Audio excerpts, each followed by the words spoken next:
చిత్రపటంలో చూపించిన ఏబీసీ అంటే ప్రాపంచిక నేను మెలకువలో పొందే అనుభవాలు 3 రకాలు. ఒకటి, ప్రపంచం నుండి జ్ఞానేంద్రియాల ద్వారా డీలోకి ప్రస్తుతంలో వచ్చే బాహ్య ప్రపంచ సమాచార అనుభవం. ఇది వర్తమానం యొక్క అనుభవం. రెండవది, ఏబీసీ అలా వర్తమానంలో అంటే ప్రస్తుతంలో డి ద్వారా పొందిన ఆ అనుభవ సారాన్ని సిను మార్చేందుకు ఉపయోగించుకొని మరియు దానిని డిలో రాసుకొని అలా రాసుకున్న దానిని చదివినప్పుడల్లా పొందేది అనుభూతి అంటే డూప్లికేట్ అనుభవం అంటే గతం యొక్క అనుభవం. ఇక మూడవది, ఏబీసీకి డి మరియు ఈ మరియు ఎఫ్ యొక్క అవసరం లేని అంటే డిఈఎఫ్ అవసరం లేని అనుభవం. అది ఏబీసీ ధ్యానం ద్వారా డిలోని ధ్యాన కోరికతో కలిసి హెచ్ అంటే హృదయంలో స్థిరపడినప్పుడు పొందే ఆత్మానుభవం. ఆత్మానుభవం పొందిన తర్వాత ప్రపంచంలో తిరుగుతూ ఉన్న ప్రపంచ అనుభవాలు పొందిన ఆ అనుభవ సారాలు ద్వితీయ మనసులో ఏర్పడవు. ఎందుకంటే ఆ అనుభవం పొందే మరియు ఆ అనుభవ సారాన్ని మనసులో రాసే ప్రాపంచిక ఆత్మ హృదయంతో ఎంగేజ్ అయి ఉంటుంది కాబట్టి.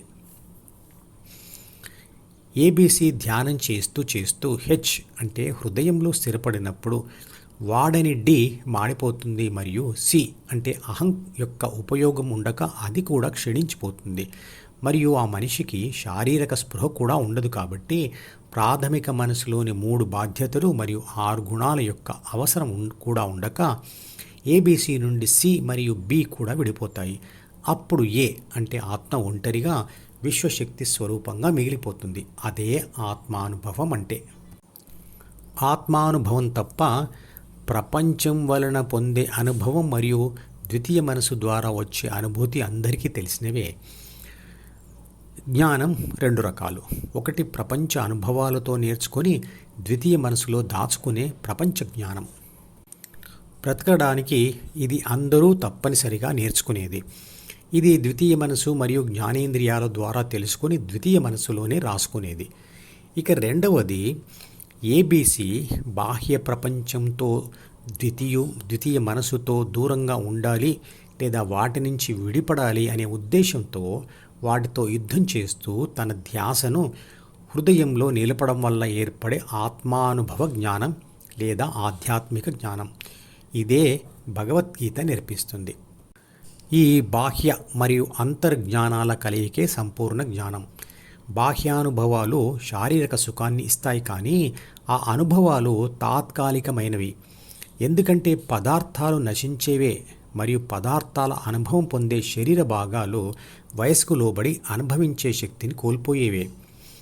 ఆత్మానుభవం శాశ్వత శాంతి ఆనందంను ఇస్తుంది. ఎందుకంటే ఆత్మ శాశ్వతమైనది. ఆత్మానుభవం పొందే స్థలమైన హృదయం కూడా శాశ్వతమైనది. అది మనిషి బ్రతికి ఉన్నంత వరకు ఉండేది కదా. హృదయం శరీరం యొక్క ఒక అవయవం కాదు కనుక అది వయస్సుకు లోబడి మారదు. గొప్ప పదవులు, పేరు, ప్రఖ్యాతి పొందిన వారందరూ పంచేంద్రియాల అనుభవంతో అంటే జ్ఞానేంద్రియాల అనుభవంతో నేర్చుకున్న బాహ్య జ్ఞానం కలవారే.